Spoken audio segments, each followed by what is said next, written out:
Tapi seringkali selama ini kita terdoktrin bahwa jadi perempuan harus kuat, jadi perempuan gak boleh cengeng, jadi perempuan gak boleh lemah. Bener? Sehingga tanpa sadar kita menguatkan diri kita dengan aku gak boleh nangis. Padahal nangis itu bukan aib. Maka apa yang terjadi ketika kita terlalu keras sama diri kita cenderung keras pada anak kita. Anak kita nangis, kita marahin, shh, diam.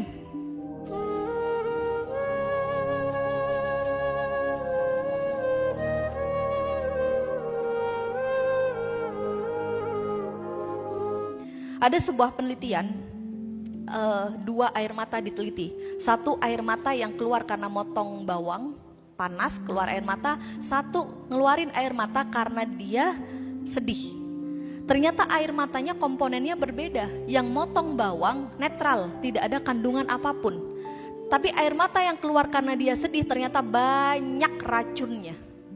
Jadi sebenarnya di saat Allah bikin kita nyesek terus keluar air mata kita, sebenarnya Allah sedang membantu menyembuhkan hati kita. Tapi seringkali selama ini kita terdoktrin bahwa jadi perempuan harus kuat, jadi perempuan gak boleh cengeng, jadi perempuan gak boleh lemah. Bener? Sehingga tanpa sadar kita menguatkan diri kita dengan aku gak boleh nangis. Padahal nangis itu bukan aib. Maka apa yang terjadi ketika kita terlalu keras sama diri kita cenderung keras pada anak kita. Anak kita nangis, kita marahin, shh, diam. Kenapa? Karena kita aja ngerasa bahwa aku juga nahan kok nangis. Masa gitu aja nangis, udah diam. Itu kalau udah agak gede. Kalau kecil baru masih nangis, udah deh beli es krim yuk. Kita alihkan seolah-olah kalau nangis anak itu cengeng, anak itu gak kuat, anak itu gagal. Padahal nangis air mata itu adalah sistem alamiah tubuh kita untuk membantu kita tetap sehat.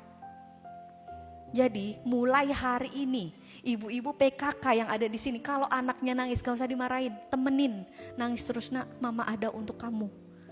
Insya Allah mereka nangis gak mungkin 2 hari 2 malam bun. Paling juga setengah jam, paling juga 1 jam. Kalau udah selesai, dia akan lapang. Kalau secara penelitian, orang yang sudah nangis karena dia marah atau kecewa, maka hormon yang keluar adalah hormon endorfin, hormon tenang. Tapi kalau kita bilang anak baru nangis, diam. Belum lagi dikasih gerakan bawah tanah, cubit. Gitu kan? Sehingga apa yang terjadi? Yang terjadi adalah anak ini akan menekan rasa emosi, marahnya, sedihnya. Dan ketika dia sudah gak kuat, dia akan justru mengambil jalan pintas yang bahaya. Anak-anak yang akhirnya silet-siletin tangan. Anak-anak yang akhirnya masuk ke pertemanan, pergaulan yang kita sebut pergaulan bebas. Adalah bentuk dari bingungnya dia karena dia merasa sakit, kecewa, marah. Dan dia tidak bisa melepaskan itu. Maka ayo ibu PKK di sini semuanya saya mengajak untuk kita ramah. Ramah pada siapa? Ramah pada diri, ramah pada sekitar kita.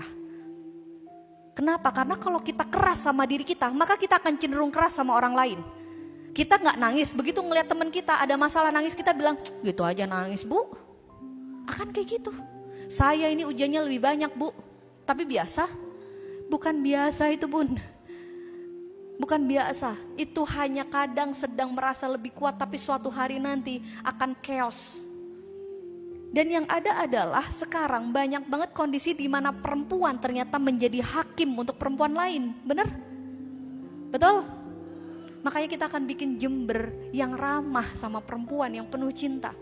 Kalau ada perempuan yang gimana, bukan malah dibilang, halah ibu baru anak 1, saya anak 5, bukan gitu.